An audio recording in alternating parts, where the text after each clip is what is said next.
आपके दारुल देवबंद के लिए कोई कहा जाता है कि दारुल देवबंद ग़ज़वे हिंद की को मुकम्मल करने के लिए इसकी बुनियाद डाली गई, तो इसकी थोड़ी तारीख आपके सामने पेश कर रहा। दारुल देवबंद की बुनियाद रखने के मकसद, उनके अगराज सिर्फ दो थे, एक तो इस्लाम की हिफाजत और दूसरा इस देश को आज़ाद करना। इस्लाम की दोहल ये बात कह सकता हूँ कि दारुल देवबंद नहीं किसी भी मदरसे के अंदर नेशन के खिलाफ, मुल्क के खिलाफ, अपनी ज़मीन के खिलाफ, अपनी शरीयत के खिलाफ कोई बात नहीं बताई जाती। और रही बात ये कि ग़ज़वे हिंद है क्या, ग़ज़वे हिंद मेरे नौजवानों आपको भी पता होना चाहिए। ग़ज़वे हिंद मोहम्मद बिन कासिम अस-सक़फ़ी रहमतुल्लाहि अलैह 17 साल का एक योद्धा, 17 साल का एक मुजाहिद, 17 साल का एक बहुत बड़ा कमांडर इन चीफ, 17 साल का वो कमांडर इन चीफ, भारत का एक बहुत बड़ा बादशाह था जिसका नाम था राजा दाहिर। राजा दाहिर और मोहम्मद बिन कासिम के बीच में जंग होती और इस जंग की शुरुआत होती है एक काफिले को लूटने से। राजा चीरानंद जो काली कट के राजा थे, जिन्होंने भारत के अंदर सबसे पहली मस्जिद बनाई, उस राजा चीरानंद ने अरब के जो हुक्मरान थे उस वक्त अमीर थे वलीद बिन अब्दुल मलिक, उनके अच्छाई और सिफात को सुनने के बाद वो उनसे बहुत ज्यादा मोहब्बत करने लगे। तो उन्होंने हदिया और तोहफे में काफिले को भेजा कि जाओ वलीद बिन अब्दुल मलिक के पास। लेकिन जब ये सिंध में पहुंचा तो ये जो राजा दाहिर थे, इन्होंने उस काफिले को लूट लिया। एक आदमी को भेज दिया कि जाओ इस काफिले की लूटने की खबर तुम अपने बादशाह को दो। उस वक्त उस इलाके का बादशाह हज्जाज बिन यूसुफ थे और अमीर उस वक्त के वलीद बिन अब्दुल मलिक थे। तो हज्जाज बिन यूसुफ ने कहा कि राजा दाहिर, मैं तुमसे लड़ाई नहीं करना चाहता, मुझे जंग नहीं करना, मेरे जो माल, मेरे जो दौलत थे, यानी मेरे जो हीरे जवाहिरात और सोने चांदी राजा चीरानंद ने मुझे दिया था, वो मुझे वापस कर दो, मैं तुमसे मुकाबला नहीं करना चाहता। आई डोंट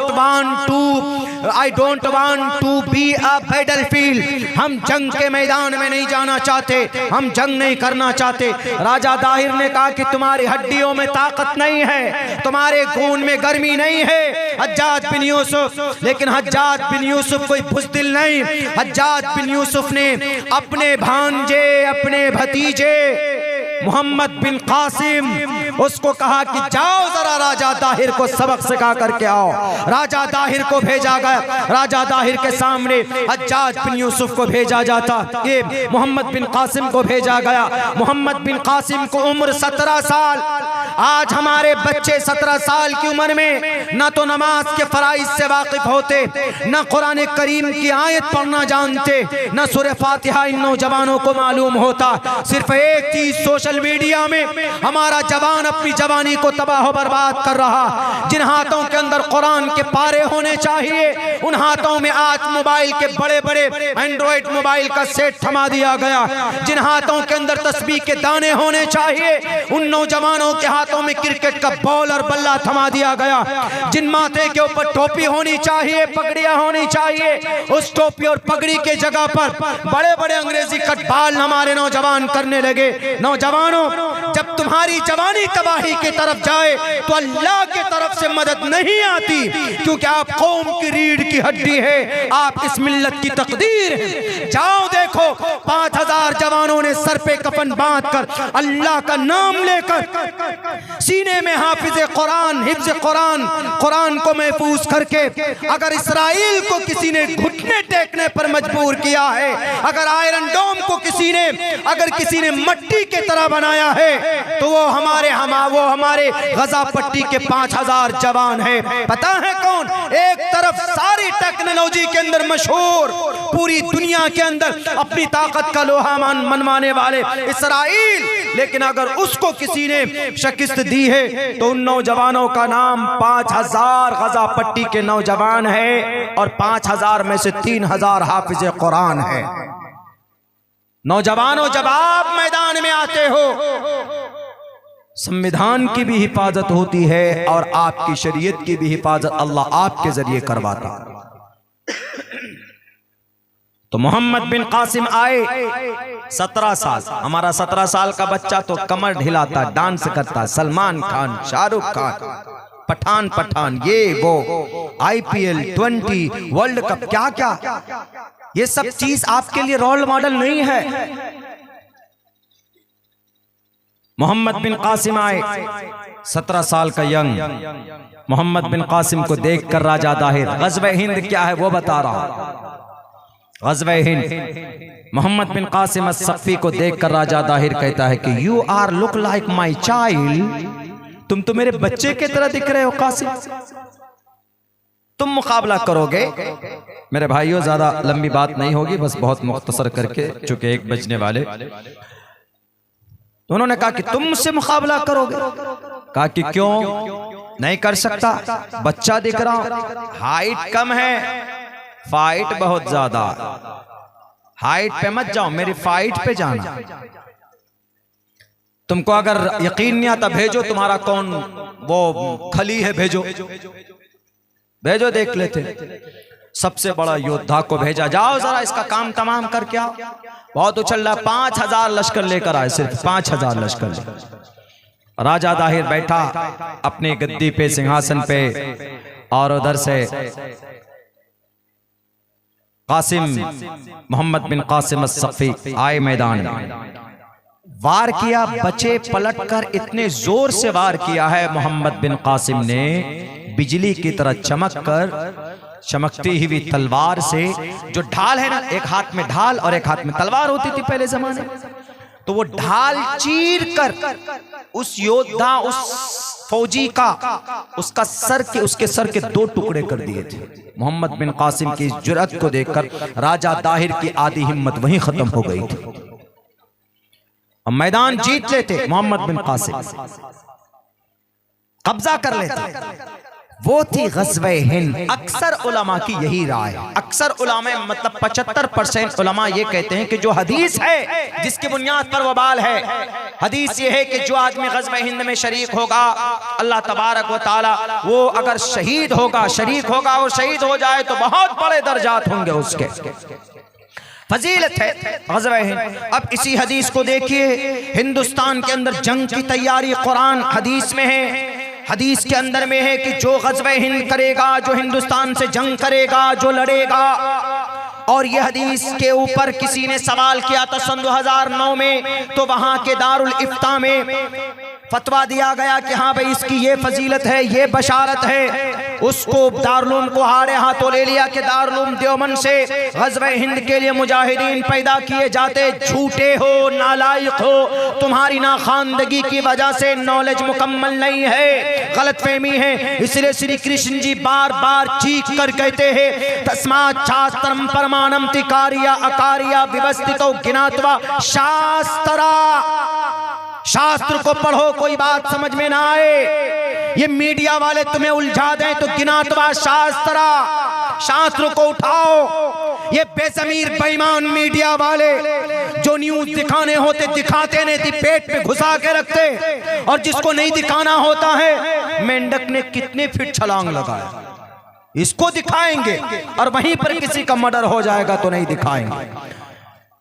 दिल्ली के अंदर में जो 41 नौजवानों की टनल के अंदर फंसा हुआ अपनी जान हथेली पर रखकर मोहम्मद वकील ने, दुनिया गवाह है, अमेरिका के टेक्नोलॉजी फेल होने के बावजूद वहां के इंजीनियर ने नतमस्तक हो गए कि हम नहीं बचा सकते 31 लोगों को जो टनल में, 41 लोगों को जो टनल में फंसे हुए थे उत्तराखंड के अंदर।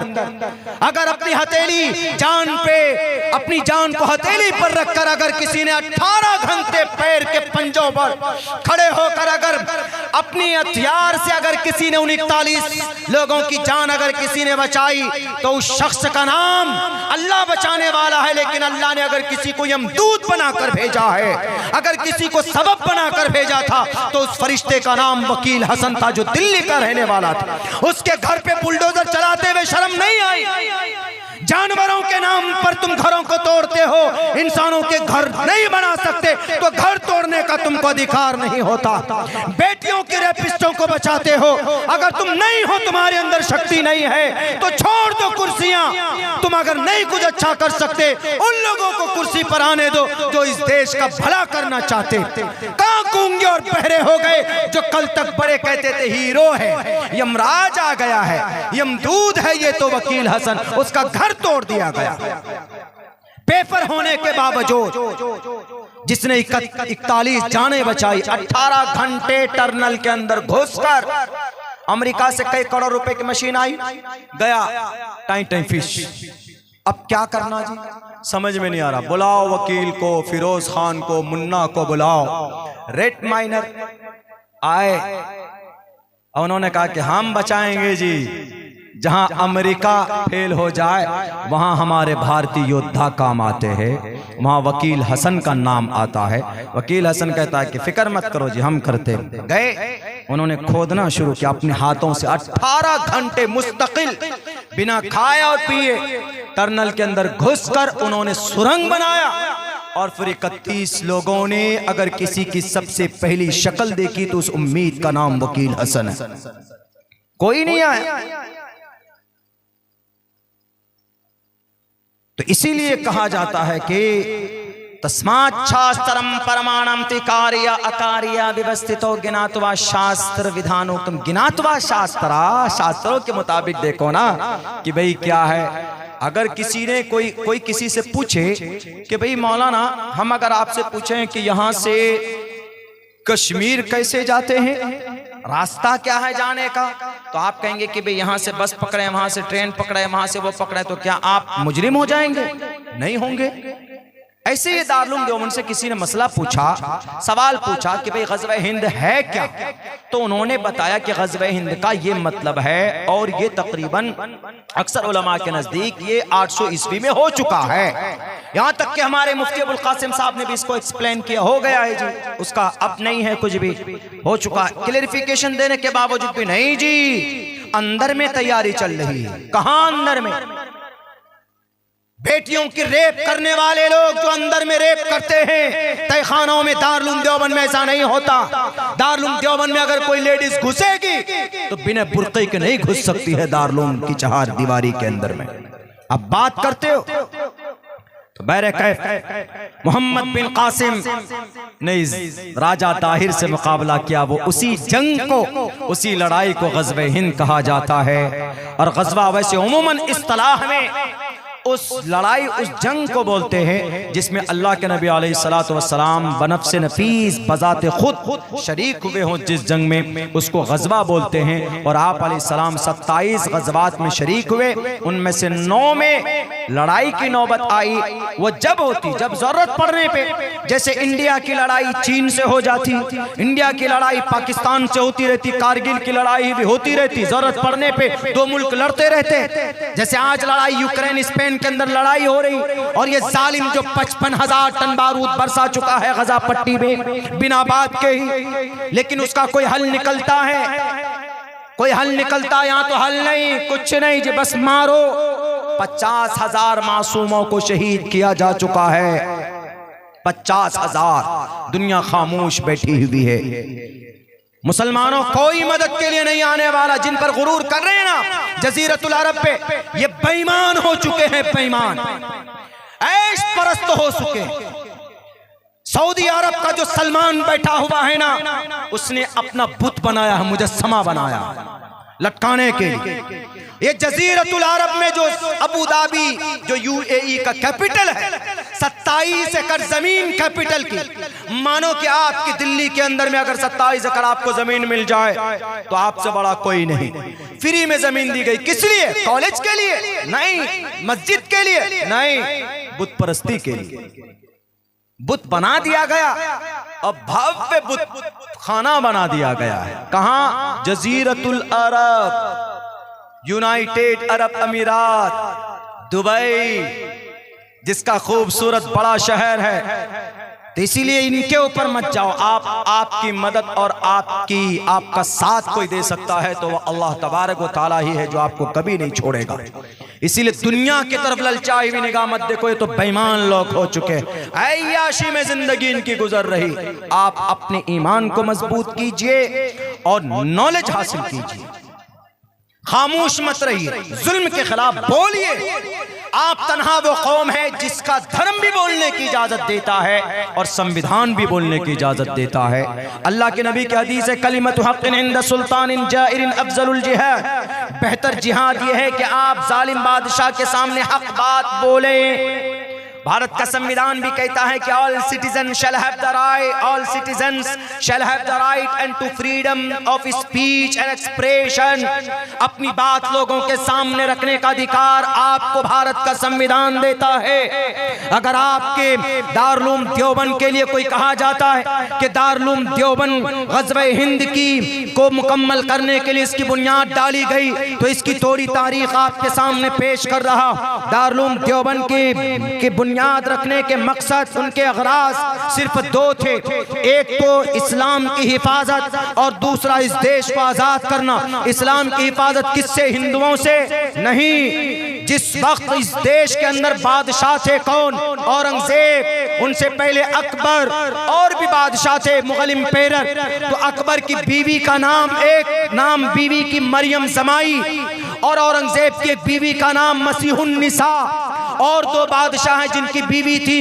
इन चारों बादशाह की एक एक बीवी थी जो क्रिश्चियन थी। और जब बरतानिया से क्रिश्चियन यहाँ पर आए थे, बरतानिया से क्रिश्चियन थे जो अंग्रेज थे, वो इस देश को इंग्लिस्तान बनाना चाहते थे। लॉर्ड मैकाले ने कहा था कि हम भारत के अंदर सब पूरे भारत में हम क्रिश्चियनिटीज का झंडा गाड़ना चाहते। लड़ाई कब्जा करने के बाद अपने धर्म की तबलीग में लग गए, लेकिन जब 1842 के अंदर एक बड़े आलिम दीन ने देखा, उस जात का नाम, उस शख्सियत का नाम शाह वलीउल्लाह मुहद्दिस देहलवी रहमतुल्लाहि अलैह। जब उन्होंने देखा इधर भी क्रिश्चियन, इधर भी क्रिश्चियन, क्रिश्चियन का एक कॉलेज बनाया गया, पुष्प कॉलेज कलकत्ता के अंदर। और कलकत्ता के अंदर वहाँ एक जगह है हुबली, वहाँ से उन्होंने अपनी तहरीक शुरू की। जो गरीब मजदूर लोग थे, पैसे देकर उनको क्रिश्चियन बनाया जाता था। आज जो भारत के अंदर क्रिश्चियन है, ईसाई है, ये उन्हीं की मेहनत का नतीजा, उन्हीं लोगों का कि भाई वो लोग इस देश में हर एक नौजवान को क्रिश्चियनिटीज के अंदर तब्दील करना चाहते थे। मौलाना शाह वलीउल्लाह मुहद्दिस देहलवी ने देखा कि अगर इनके सामने में इस्लाम और शरीयत की बात नहीं पेश की गई तो पूरे भारत के अंदर ये क्रिश्चियन को, क्रिश्चियनिटीज को आम कर देंगे, इस्लाम का जनाजा निकल जाएगा। उन्होंने किताब लिखनी शुरू की, फतहुर रहमान। उन्होंने कुरान करीम का एक तर्जमा किया क्रिश्चियन के अगेंस्ट में। लेकिन शाह वलीउल्लाह का इंतकाल होता और वहीं पर अंग्रेज से दीन की हिफाजत भी करनी और इस मुल्क को भी बचाना है। तो दीन की हिफाजत के लिए फिर शाह अब्दुल अजीज मुहद्दिस देहलवी मैदान में आए, शाह वलीउल्लाह के बेटे। उन्होंने तफसीर लिखनी शुरू की, इस्लाम की हक़ानियत वाज़े हो जाए और मुर्तद्दीन जितने भी मुर्तद हो रहे हैं उन नौजवानों को समझाया जाए और फिर इस्लाम को बचाया जाए। और फिर इस्लाम की, इस देश की हिफाजत के लिए जिहाद का फतवा दिया। 1803 के अंदर अंग्रेज के खिलाफ मैदान में कहा कि इस देश को बचाना जरूरी। अगर शाह अब्दुल अजीज ना होते, शाह वलीउल्लाह ना होते, मौलाना कासिम नानोतवी की जमात तैयार ना होती। मौलाना कासिम नानोतवी ने बाज़ाब्ता फैसला किया 1857 के अंदर हमें अपने दीन की भी हिफाजत करनी है और हमें इस देश की भी हिफाजत करनी। तो उन्होंने दीन की हिफाजत के लिए 15 मुहर्रमुल हराम 31 मई 1866 को मस्जिद छत्ता के करीब में एक अनार के दरख्त के नीचे अरबी मदरसा के नाम से बुनियाद डाली गई। मस्जिद छत्ता आज भी मौजूद है। नाचीज को 6 महीने तक इमामत का मौका वहां पर मिला है, जाइए और देखिए। और बाद में दारुल देवबंद के नाम से उस मदरसे को शोहरत मिली है। दारुल देवबंद की बुनियाद डाली गई, शेखुल हिंद पैदा हुए। दारुल देवबंद की बुनियाद डाली गई, शेखुल हिंद पैदा हुए। एक तरफ शेख हैं, एक तरफ मुफस्सिर है, एक तरफ फकीह है जो अपनी दलाइल की रोशनी में क्रिश्चियनों से मुबाहसा कर रहे हैं। और फिर बड़े बड़े आपके यहीं पर, आपके यहीं लखनऊ के अंदर कई सारे ऐसे हमारे अकाबिर गुजरे हैं जिन्होंने अपनी पूरी जिंदगी ईसाइयत को खत्म करने के लिए अपनी दलाइल की रोशनी में उनको शिकस्त दी है मेरे भाइयों, लेकिन इस देश को भी नहीं छोड़ा। यही कासिम नानोतवी हैं जो आशिक रसूल भी थे और फ्रीडम फाइटर भी थे, जो अपने देश के रक्षक भी थे और अपनी शरीयत के झंडे को भी बुलंद करना चाहते थे। एक मर्तबा शूट एट साइट का ऑर्डर होता, कासिम नानोतवी को कहा जाता है कि कासिम नानोतवी को जहां पर भी दिखे गोलियों से भून दो। कासिम नानोतवी 3 दिन तक के लिए छुप गए। उनके दोस्तों के कहने की वजह से 3 दिन के बाद निकलते हैं। लोग पूछते हैं कि कासिम नानोतवी आप क्यों इतनी जल्दी बाहर आ गए, आपको तो अभी और छुप कर रहना है। कासिम नानोतवी ने कहा कि मैं नबी की सुन्नत के खिलाफ नहीं कर सकता। मेरे नबी गारे सौर में 3 दिन तक रुके थे। मैं आशिक रसूल हूं, मैं अपने नबी के खिलाफ नहीं जा सकता। मेरी जान जाए तो जाए, इस देश की मिट्टी में मिल जाए मेरा खून, लेकिन कभी भी मैं अपनी शरीयत के खिलाफ नहीं जा सकता। ये थे आशिक रसूल कासिम नानोतवी रहमतुल्लाहि अलैह। उसके बाद ये कासिम नानोतवी अपनी नबी की सुन्नत से इतनी मोहब्बत, दारुल उलूम देवबंद में एक पेड़ लगाते हैं गुलाब का, और गुलाब के फूल में डेली आकर सूंघते हैं, तब पढ़ाने जाते। तो एक उनके माली ने कहा कि मौलाना क्या वजह है, जरा बताएं तो सही, आप डेली आते हैं, आप सूंघते हैं तब जाते हैं। कासिम नानोतवी ने कहा तुम्हें पता है हमारे नबी के पसीने से जो खुशबू निकलती थी, उस खुशबू, उसका महक गुलाब के खुशबू की तरह होता था। मैं इसलिए सूंघता हूं ताकि मुझे मेरे नबी के पसीने की खुशबू याद हो जाए, ताजा हो जाए, वो महक ताजा हो जाए। है कोई इतना बड़ा आशिक रसूल और इतना बड़ा स्वतंत्र सेनानी 1857 में शामली के अंदर, पानीपत शामली के अंदर जो मैदान है, जाओ, कासिम नानोतवी के कनपट्टी पर लगी थी गोली, अंग्रेज ने गोली मारी थी, बेहोश होकर गिर गए थे। 10-15-20 मिनट के बाद उठते हैं, उस अंग्रेज का खात्मा करते हैं। यह है सच्चा फ्रीडम फाइटर, स्वतंत्र सेनानी कासिम नानोतवी।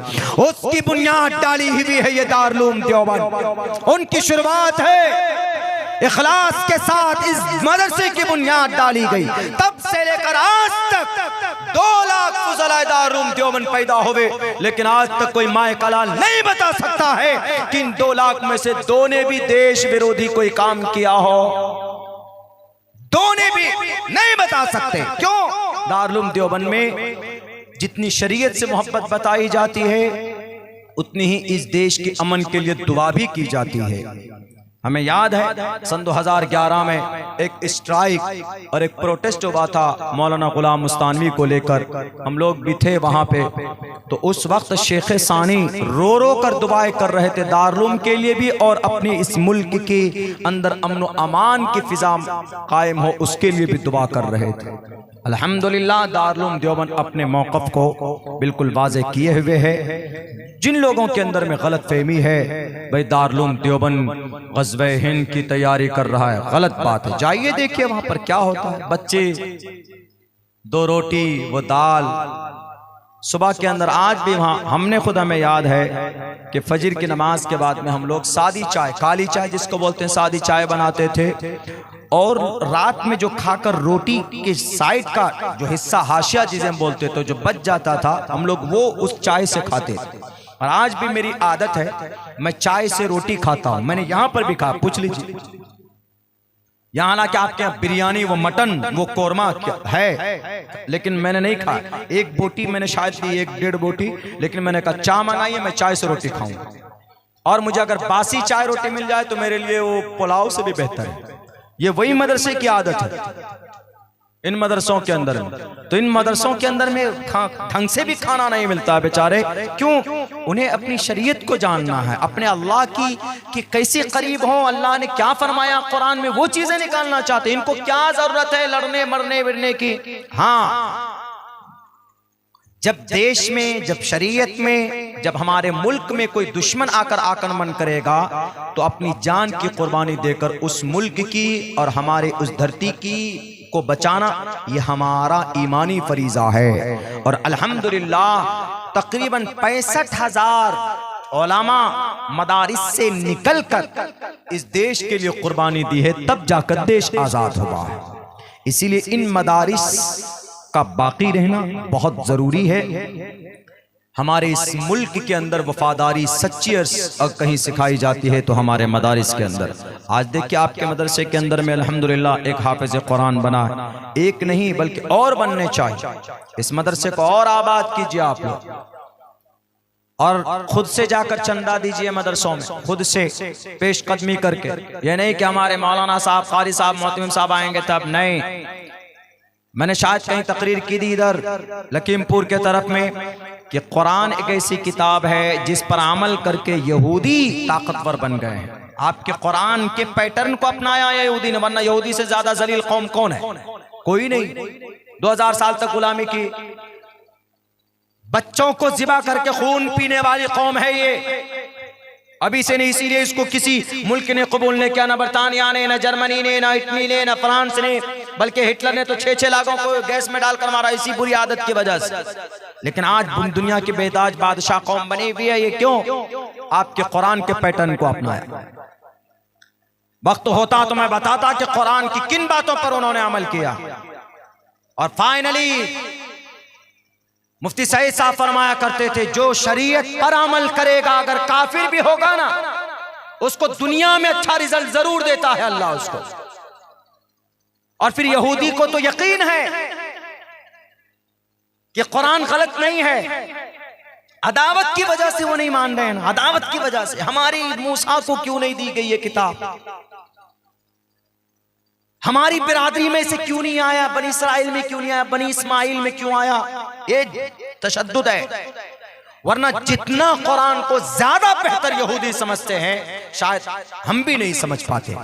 इसीलिए उन्होंने लफ्ज इक़रा से अमल शुरू किया। लफ्ज इक़रा से कि इक़रा सबसे पहला पैगाम है अल्लाह का। इक़रा का मतलब पढ़ो। तो यहूदियों ने सोचा कि भाई अब अगर पढ़ेंगे तो तब्दीली आएगी। तो उन्होंने टॉप 100 यूनिवर्सिटी का लिस्ट निकालिए, तो सबसे ज्यादा पढ़ा लिखा कोई है इस वक्त आज की तारीख में तो यहूदी मिलेगा। तो लफ्ज इक़रा पर किसने अमल किया? यहूदियों ने किया। हमारे ये जजीरतुल अरब के तुर्रम खां शेख लोग, ये तो ऐस परस्ती में मर गए, डूब गए। यहूदियों ने इनके गर्दन पर कदम रख दिया है, इनके गर्दन पर। मैं ये नहीं कहता कि भाई आप यहूदी को फॉलो कीजिए। यहूदी एक मजलूम कौम, 2000 साल तक मॉब लिंचिंग होती रही, गुलामी करते रहे 2000 साल तक। सिर्फ 75 साल में इन्होंने अपनी तकदीर ऐसी बदली है कि आज इन यहूदियों के गर्दन तक किसी का हाथ नहीं पहुंच सकता है। इतने ताकतवर हो गए। सिर्फ 1.5 करोड़ है पूरी दुनिया में, और मुसलमान कितने हैं? 1.5 अरब। सबसे ज्यादा दौलत अल्लाह ने किनको दी? जजीरतुल अरब को। जजीरतुल अरब में बार बार बोल रहा हूं, जजीरतुल अरब में 10 कंट्री है। सऊदी अरब भी है, यूनाइटेड अरब अमीरात भी है, UAE, ओमान है, बहरीन है, कतर है, ये सब एक जजीरा है ऐसे करके। सबसे ज्यादा दौलत अल्लाह ने पूरी दुनिया के अंदर अगर कहीं पर दी है खजाना, तो जजीरतुल अरब में है। कौन सी दौलत है? सोना चांदी, जमीन से, पेट्रोल, गैस, डीजल, सब कुछ वहीं से होता है ना। तो इनसे बड़ी दौलत तो है नहीं दुनिया के अंदर कोई। अमेरिका, इसराइल कहां से पेट्रोल खरीदते? कहां से? वहीं से तो खरीदते। लेकिन अल्लाह तबारक व तआला ने इनको दुनिया की ऐसी मोहब्बत दे दी है कि दिल के अंदर का, हदीस में ना, वहन डाल दिया। वहन, मौत से डर, नहीं बोल सकते कुछ, गूंगे बहरे, उन पर कब्जा किया यहूदियों ने। इक़रा पर अमल किया, इक़रा पर। दुनिया अपनी मुट्ठी में करनी हो, कोई हुई इज्जत वापस करनी हो, तो तालीम हासिल कीजिए, अपने बच्चों को तालीम दीजिए। और शरीयत की तालीम तो जरूरी है। शरीयत की तालीम के लिए मदरसा जरूरी है, और मदरसे को खुशहाल बनाने के लिए हर आदमी का मदरसे का मेंबर बनाया। हमारे उस्ताद चंदा करने नहीं जाएगा, हमारे असातिज़ा पढ़ाएंगे। आप लोग तरतीब बनाइए। जब महीने में 2000, 2500, 3000 रुपए का मांस, मछली, मटन खा सकते हैं, तो क्या 200 रुपए की हम रसीद नहीं बना सकते महीने में? अगर एक गांव में अगर 100 रुपए भी दे, अगर 1000 आदमी है या 500 आदमी है, तो हमारे असातिज़ा की तनख्वाह आराम से निकल सकती है, आराम से। लेकिन नहीं करते। महीने में जाएंगे, रमजान में जाएंगे, चंदा भी रमजान में देख लीजिए, रसीद लेकर पसीने बहते हैं बेचारों के। भूखे प्यासे दौड़ते हैं। इसीलिए अल्लाह तबारक व तआला ने जब मोहब्बत कम हो जाती है, किसी नियामत की नाशुक्री होती है, तो अल्लाह आहिस्ता आहिस्ता छीन लेता है। देख लीजिए आसाम में 1382 मदरसे में ताले लगा दिए गए, प्राइवेट मदरसों में। बोर्ड के मदरसे तो बहुत पहले बंद कर दिए गए। इन यहूदियों से सीखने की जरूरत है। यहूदियों ने कुरान को से लिया, हमको तो कुरान से सीखने की जरूरत है, लेकिन यहूदियों से प्रेरणा लेने की जरूरत है। सबक इक़रा पढ़िए। दूसरे नंबर पर उन्होंने मेहनत की किससे? तिजारत। जो अल्लाह के नबी ने 15 साल की उम्र से लेकर 40 साल की उम्र तक तिजारत की। हमारे जवान के पास पैसा हो जाए ना 50,000 रुपए, 50,000 रुपए हो गया। अरे सेल्फी सबसे बढ़िया कौन से मोबाइल का है?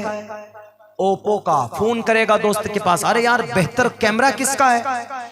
कोई कहता वीवो का, कंफ्यूज हो जाता। अरे छोड़ो, हम आईफोन ले लेंगे। 50,000 कैश जमा कर दो, बाकी 1.5 लाख 1 लाख रुपए का EMI करा। उसी में 50,000 रुपए से आप कोई छोटा मोटा कारोबार शुरू कर सकते हैं। कुछ ना कुछ तो कर सकते हैं, इन्वेस्टमेंट कर सकते हैं जो जायज तरीके बहुत से हैं फील्ड में। महाराष्ट्र की तरफ हमने देखा है कई जगह पर कई तरीके, 2-2.5 लाख रुपए दीजिए महीने के अंदर में, जो भी प्रॉफिट आएगा, जो भी एक आदमी मेहनत करता है कि जब आप पैसे मार्केट में लगा दें, लेकिन वो उसका वो भी लेता है कि ठीक है मैं ये पैसे आपके, मैं जिम्मेदार हूं, आप मुझे दे दीजिए 2.5-3 लाख रुपए। बाकी जो भी होगा इससे जो भी मुनाफा आएगा, जितना भी आएगा महीने में, 10 रुपए आएगा तो 5-5 ले लेंगे, 20 रुपए आएगा तो वो मुतय्यन नहीं होती मुनाफे, बल्कि जो भी मुनाफा है आपस में दोनों मिल बांट लेंगे। बहुत सारे तरीके हैं, जायज तरीके हैं। कारोबार के उलमाए किराम से पूछ सकते हैं, मुफ्तियान किराम से पूछ करके कर सकते हैं, लेकिन नहीं 50,000 रुपए आए फोन ले लेंगे। यहूदियों से पूछिए जाकर के, यहूदी बच्चों के पास अगर $50,000 आता है तो उसको 1 लाख कैसे होगा? उसके लिए वो मेहनत करता है। तिजारत नबी का तरीका है। आप अलैहिस्सलाम ने 35 साल तक तिजारत का काम किया। जनाब मोहम्मद रसूलुल्लाह सल्लल्लाहु अलैहि वसल्लम ने, अबू बकर सिद्दीक, उमर फारूक, हजरत इमाम अबू हनीफा, एक्सपोर्ट इंपोर्ट का काम था। खलीफा बने हुए हैं उमर फारूक, कंधे पर कपड़े की गट्टी लेकर मार्केट में जा रहे हैं। हजरत अली कहते हैं व्हाट इज नीड, क्या जरूरत है? आप तो खलीफा हैं, अमीर बन गए। कहा नहीं मैं बीवी बाल बच्चे को कहां से पालूंगा? कहा नहीं आप तो वजीफा ले लेंगे। नहीं भाई, मैं अपनी मेहनत मजदूरी की कमाई अपने बीवी बाल बच्चों को खिलाना चाहता हूं, मेरा ये पेशा पहले से है। लेकिन मजबूरन जबरन जब उनको वजीफा तय किया गया तब उन्होंने उसको छोड़ा, किसी और के हवाले कर दिया। इसीलिए कारोबार में जवानों को, मुस्लिम कौम को आगे आना चाहिए। और ये 2 काम, तीसरा काम यूनिटी होनी चाहिए। ये 3 पैटर्न यहूदियों ने इस्लाम से लिया है, तो आज वो कामयाब। पिछले 75 साल में 1945 में उनके पास जगह भी नहीं थी। 1945 में ये यरूशलेम और इस्राइल जगह दी गई फलस्तीन के अंदर, लेकिन आज जो इनकी जुल्म बर्बरियत है, 800 प्रोडक्ट पूरी दुनिया के अंदर लॉन्च किया हुआ है। आप जो साबुन यूज करते हैं डिटॉल, मेड इन यहूदी। आप जो लाइफ बॉय इस्तेमाल करते हैं, मेड इन यहूदी। आप जो डब शैम्पू इस्तेमाल करते हैं, मेड इन यहूदी। डब हेड एंड शोल्डर्स आप शैम्पू इस्तेमाल करते हैं, मेड इन यहूदी। आप जो बाल को कलर करने के लिए गार्नियर इस्तेमाल करते हैं, मेड इन यहूदी। आप जो लॉरेल कलर इस्तेमाल करते हैं, मेड इन यहूदी। आप जो कोलगेट यूज करते हैं, पेस्ट, मेड इन यहूदी। आप जो ओरल बी ब्रश यूज करते हैं, वो मेड इन यहूदी। सारी चीजें, Coca Cola, Thums Up, Pepsi, Mirinda, 7 Up, सब मेड इन यहूदी। Pizza, burger, KFC made in यहूदी। IPhone, Motorola, Samsung made in यहूदी। सारी चीजें यहूदियों की। क्यों? तिजारत की दुनिया में इन्होंने कदम जमाया, जो हमारे नबी 35 साल तक कंटिन्यू करते रहे। हम मुसलमानों ने छोड़ दिया तो अगयार अमल करके कहां से कहां पहुंच गए। अल्लाह से दुआ करता हूं अल्लाह तबारक व तआला इस उम्मत को, इस कौम को सही समझ दे, जानकारी दे और अपने कुरान और सुन्नत के मुताबिक ज़िंदगी गुजारने की तौफीक दे। बहुत बहुत शुक्रिया, जज़ाकल्लाह। अस्सलामु अलैकुम व रहमतुल्लाहि व बरकातुहू।